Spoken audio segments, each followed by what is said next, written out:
Welcome to our channel. Today we how to log into Experian, full guide step by step clearly. To log into your Experian account, start by opening your preferred web browser. In the address bar, type www.experian.com and press enter. Once the website loads, locate the login button at the top right corner of the page. Click on the login button to proceed to the login page. You will see fields for entering your username and password. If you already have an account, input your username in the first field. Then, enter your password in the second field. Make sure to check for any typing errors in both fields. If you forgot your username or password, click on the respective links provided on the page. For new users, select the option to create an account. After filling in your username and password, click the login button. Wait for the page to refresh and your account to load.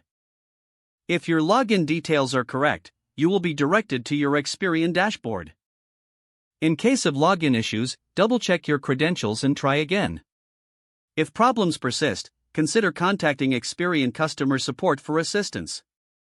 Now you are logged into your Experian account and can access your services. If the page does not load, refresh the browser or try again in a private or incognito window. Make sure you are using the correct email address, then retype it carefully to avoid small typos.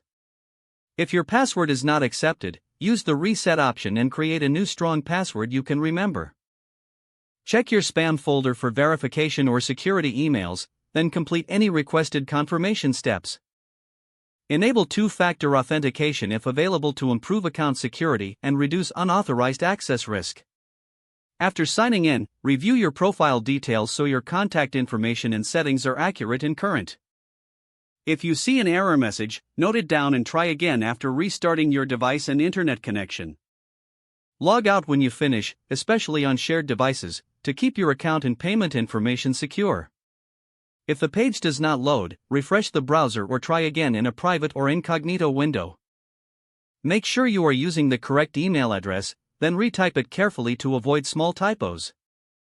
If your password is not accepted, use the reset option and create a new strong password you can remember. Check your spam folder for verification or security emails, then complete any requested confirmation steps. Don't forget to like this video and subscribe to our channel for more step-by-step tech guides.